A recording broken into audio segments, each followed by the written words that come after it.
नमस्कार। मैं अजय कुमार अलंकार, सेवानिवृत्त अपर निबंधक सहयोग समितियां बिहार पटना, यूट्यूब के सहकार अंक में आपके समक्ष एक बार पुनः उपस्थित हूँ। आज मैं विगत कई अंकों की तरह बिहार सहकारी सोसाइटी अधिनियम 1935 यथा संशोधित की विभिन्न धाराओं की परिचर्चा आपसे करूँगा। अब तक मैं बिहार सहकारी सोसाइटी अधिनियम 1935 की धारा 1 से लेकर धारा 24 पर चर्चा कर चुका हूं, अपने विचार रख चुका हूं। आज मैं धारा 25 और धारा 26 की परिचर्चा करूंगा और इसके साथ ही अध्याय 3 में समाहित सभी धाराओं पर परिचर्चा समाप्त हो जाएगी। अगले दिन से मैं फिर अध्याय 4 में समाहित धाराओं की चर्चा करूँगा। तो मैं एक बार फिर स्पष्ट कर दूँ कि मैं जो परिचर्चा कर रहा हूँ वो हिंदी एडिशन पर आधारित है, एक्ट के हिंदी एडिशन पर आधारित है। एक्ट को समझने में यदि अभी आपको कोई कठिनाई हो तो हिंदी और अंग्रेजी एडिशन को साथ साथ रखें, तो आपका जहाँ भी आपको कन्फ्यूज़न होगा दूर हो जाएगा।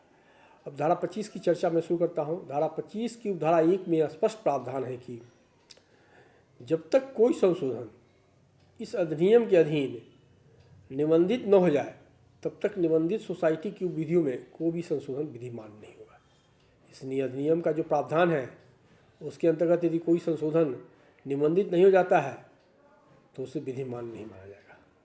अब धारा 25 की उपधारा 2 पर मैं आता हूँ। यह कहता है कि यदि रजिस्ट्रार को यह समाधान हो जाए कि वो विधि का संशोधन का उपस्थापित प्रस्ताव अधिनियम अथवा नियमावली के प्रतिकूल नहीं है तो वह संशोधन हेतु प्रस्ताव की उपस्थापना के तारीख से 90 दिनों के भीतर संशोधन को स्वीकृत कर सकेगा।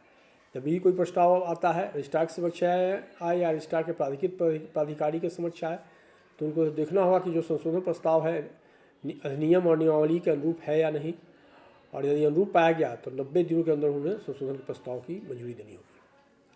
अब मैं धारा 25 की उपधारा 3 पर आता हूँ। यह क्या कहता है, इसको आप देखिए। यह कहता है कि जब निबंधक किसी निबंधित सोसाइटी की विधियों में संशोधन को निबंधित करेगा तो सोसाइटी को अपने द्वारा प्रमाणित उस संशोधन की प्रति निर्गत करेगा, जो इस बात का निश्चयात्मक प्रमाण होगा कि संशोधन सम्यक रूप से निबंधित हो गया है। स्पष्ट है कि जो अथॉरिटी होगा निबंधन करने वाला, विधि में संशोधन करने वाला, आश्वस्त हो जाने के बाद वह अपने हस्ताक्षर से अभिपाणित प्रति संबंधित सोसाइटी को उपलब्ध कराएगा, जो इस बात का प्रमाण होगा कि हाँ सोसाइटी विधि में संशोधन हो गया है।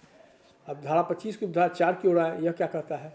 यह कहता है कि यदि उपधारा 2 में अधिकथित शर्तें पूरी नहीं की गई हों तो रजिस्ट्रार प्रस्ताव उपस्थापन की तारीख से 90 दिनों के भीतर अस्वीकृति आदेश के साथ साथ उन्हीं कारणों से निबंधित डाक से उसे कारणों सहित निबंधित डाक से भेज देगा। मतलब अस्वीकृति आदेश के साथ भेजेगा। रजिस्ट्रार को लगे, रजिस्ट्रार या प्राधिकृत प्राधिकारी को लगे कि जो संशोधन का प्रस्ताव है वह नियमावली अधिनियम का अनुरूप नहीं है, तो वह स्वीकृति आदेश लिखित रूप में देते हुए और उसको 90 दिनों के भीतर संशोधित डाक से संबंधित सोसाइटी को भेज देगा। अब मैं आता हूँ धारा 25 की धारा 5 में कि अब यह क्या कहता है। तो इसके बाद सोसाइटी के पास क्या ऑप्शन बचता है यदि कोई अस्वीकृति का आदेश उसको मिल गया तो क्या कहता है।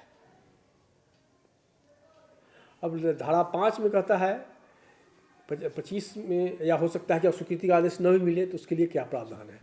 तो अधिनियम की धारा 25 की धारा 5 में कहता है कि 90 दिनों के भीतर अस्वीकृति आदेश नहीं भेजने की दिशा में संशोधन निबंधित समझा जाएगा। ऐसे मामले में अपने हस्ताक्षर और मुहर से निबंधन प्रमाण पत्र निर्गत करना रजिस्ट्रार की जिम्मेवारी होगी, जो निश्चयात्मक साक्ष्य होगा कि विधि में संशोधन हो गया है।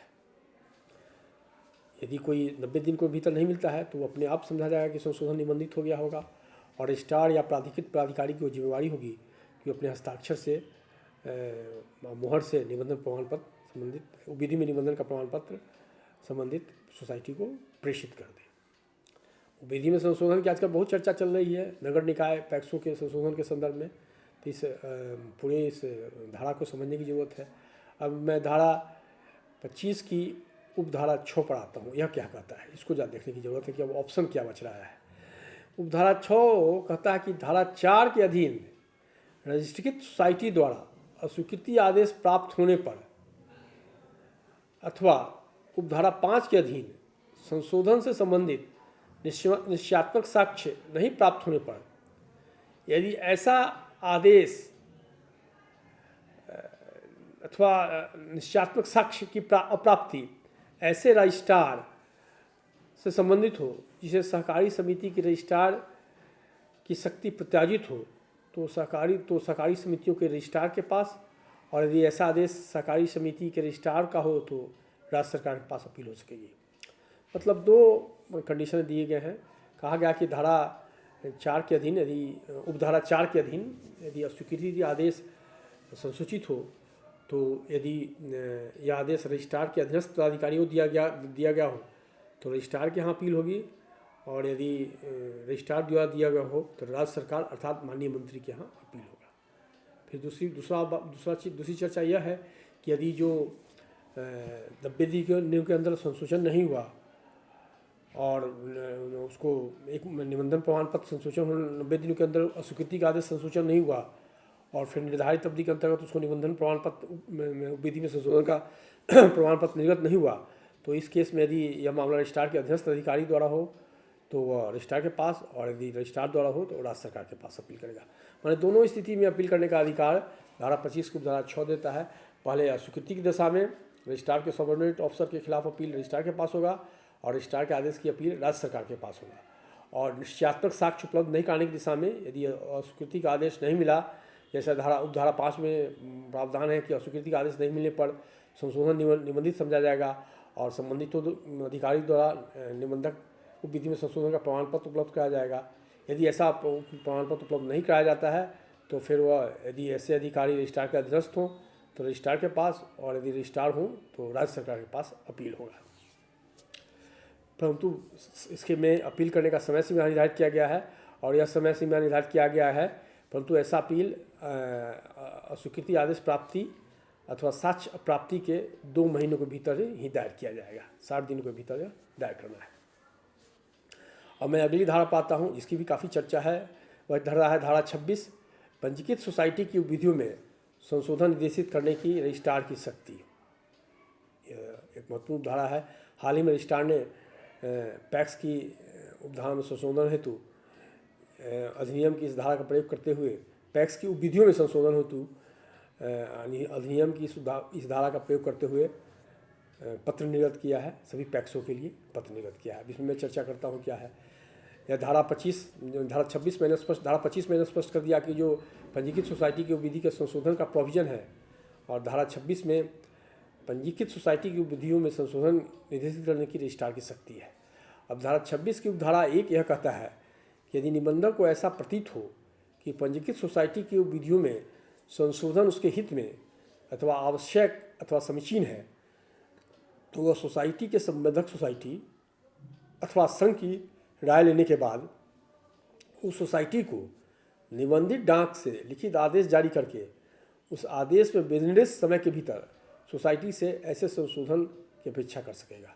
धारा 26 की उपधारा 1 कहता है कि यदि रजिस्ट्रार को लगे कि किसी सोसाइटी की विधियों में संशोधन करना जरूरी है, समीचीन है, हित में है उसके, तो वह जो संबंधक सोसाइटी है उस सोसाइटी का या संघ का राय लेने के बाद वह उस सोसाइटी को निबंधित डाक से अपने आदेश की लिखित प्रति देगा और उससे अपेक्षा करेगा कि वो निर्दिष्ट समय सीमा जो उसके आदेश में समय सीमा निर्धारित है उसके अंतर्गत संशोधन सोसाइटी की विधि में संशोधन कर दे।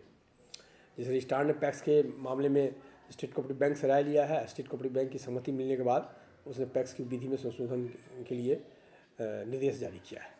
अब मैं आता हूँ धारा 26 की धारा 2 में क्या है, इसको जब आप देखें इसमें कहता है कि यदि कोई सोसाइटी विनिर्दिष्ट समय के भीतर ऐसा संशोधन करने में विफल हो जाए तो निबंधक सोसाइटी को सुनवाई का उचित अवसर देने के बाद संशोधन को निबंधित करके उस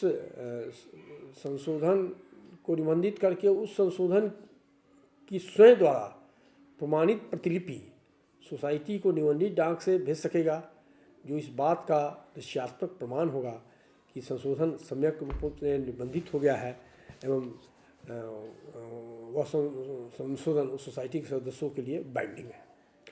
स्पष्ट है, थोड़ा मैं इसको भाषा को स्पष्ट कर दूँ।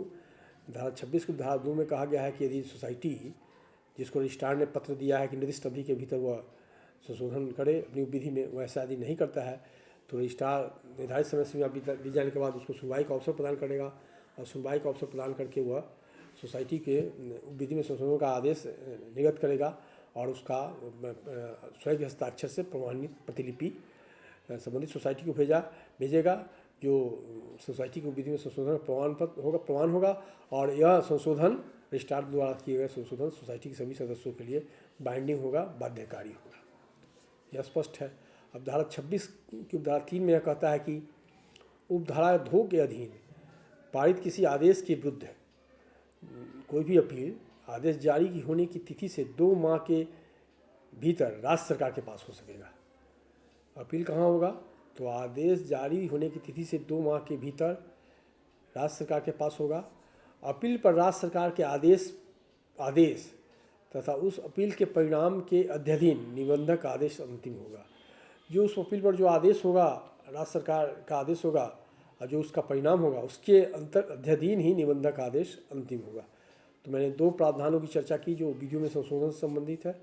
धारा 25 है पंजीकृत सोसाइटी को विधि में संशोधन, और धारा 26 है रजिस्ट्रार द्वारा विधि में संशोधन हेतु निर्देशित करने की शक्ति, जिसको बोलचाल की भाषा में हम लोग धारा 26 के कंपल्सरी अमेंडमेंट कहते हैं। तो मैं आज मैं अपनी बातों को समाप्त करता हूँ इस अनुरोध के साथ कि आप मेरे चैनल को सब्सक्राइब करें, लाइक करें और शेयर करें, और फिर मैं अगले अंक में प्रस्तुत होऊंगा अध्याय 4 में निहित प्रावधानों की चर्चा के साथ। धन्यवाद।